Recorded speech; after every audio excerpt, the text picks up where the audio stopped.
Okay, we'll go ahead and open up to your questions here.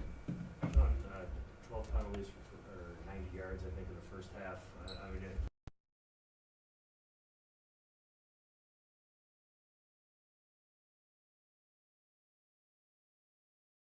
Absolutely unacceptable. what do you have to do? I mean, preseason or not, that does seem unacceptable. So what do you have to do to clean that up?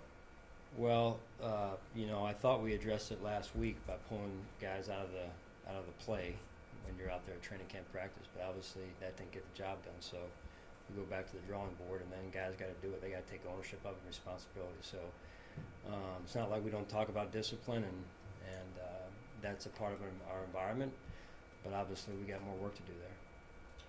Do you think it's something that can be fixed through the course of your practice regimen, or do you think this is something that has to be proven in another preseason game setting going forward? Well, I think it's both. It's got to start in practice, and then for sure, sometimes you don't play like you practice.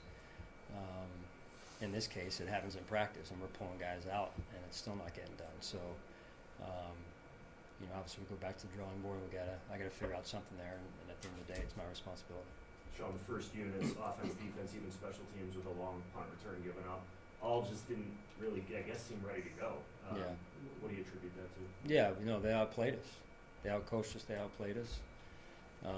They wanted it more than we did, and that was evident from the way that they played.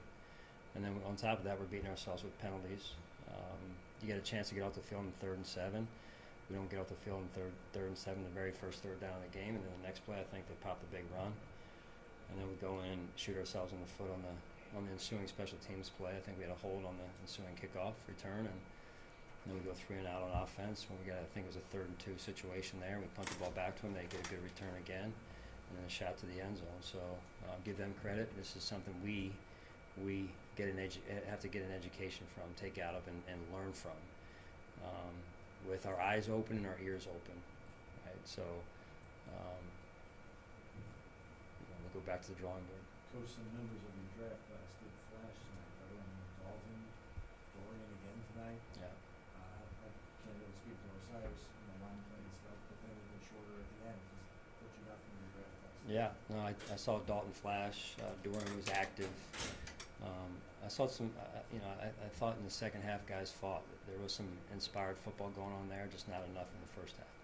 Tommy's injury, just seeing that happen to him. Yeah. Do you know the severity of it or anything? No, I don't.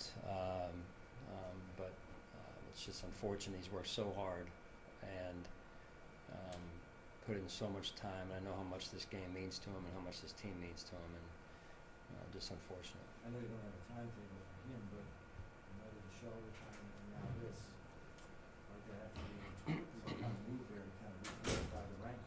Yeah, that's a question for Brandon, at this point. So I'm sure he'll look into it. I know you like to review the film before you talk about line play, but Josh seemed to be under duress at times. Were you concerned at all about maybe some of the protection issues while he was in the game there? Yeah, I mean, I felt like they affected our quarterback and we didn't affect their quarterbacks. And when you get a team in 3rd and long, you got to affect the quarterback and the rush and coverage. I'm saying defensively now, our defense, Jay, it's got to work together better than it did. And I didn't feel us in those situations where I think we had 3rd and 7, 3rd and 8. I think the first 3 or 4 were 3rd and 6 plus situations. Our defense against our we got to win those. And then I think the first 3rd down was a 3rd and 2 we had on offense, and then I think that's when Josh got out a little bit. And then after that, I think we were feeling the rush a little bit in there too. So again, we've got to make the adjustments we need to make, and then we've got to just overall, all of us take ownership, take responsibility, and work our tails off this week to get ourselves where we need to be. It's clear we're not where we need to be right now. What went into the decision to give Matt Barkley a look with the second team tonight? I thought he did a good job handling himself in the first game, and that's really it. And that, obviously, the stats for him are going to tell a pretty tough story. 3 turnovers or 3 interceptions and a fumble lost. Anything you can point to in terms of what led to some of those turnovers? I think on a couple of them, I think the first one was in the red zone, looked like the ball was a little bit high and it got tipped, one or the other or both, and then usually those, especially in the red zone, it gets compact down there pretty tight, and they're gonna find, you know, the other team's hands usually because it's so compact down there. And then I think he had one or two tipped at the line of scrimmage after that. I think there was another one tipped at the line of scrimmage. So, you know, again, give them credit. And they got their hands up when they needed to get their hands up to affect the quarterback when they weren't up in his face, and led to an interception. So. Do you see that competition there at backup, you know, kind of continuing here into the Yes. third game? Yes. Mm-hmm. Sean Tyrell got a couple series to start, came back in later on. I know you have to look at the tape, but what was your assessment of his game? You know, at first run there, I think got out on us. You know, it looked like we could have done a little bit better job there, but you know, up front, and then fitting the run overall right there. And we'll look at the tape. You know, it's never just one person. So I thought the command of the defense, you know, the operation with both middle linebackers, led by Tyrell, was strong. Outside of that, you know, I can't speak to any play specifically unless you have one in mind.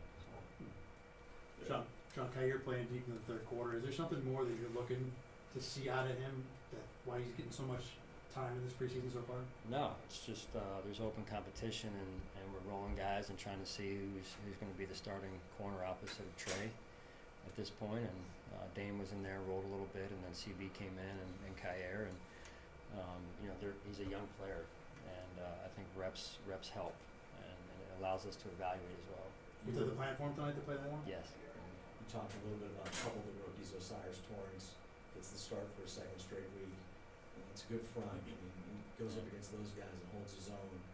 Where have you seen his development? Where is he right now?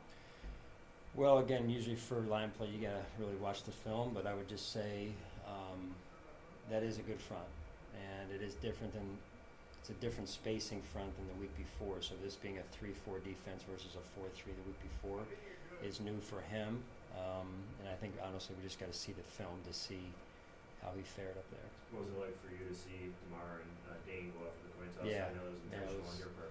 Yeah, listen, those guys are, you know, hometown Pittsburgh guys, and I know what this place means to them, and you know, they've both been tremendous pros for us. For multiple reasons, and so I just think that's the right thing to do.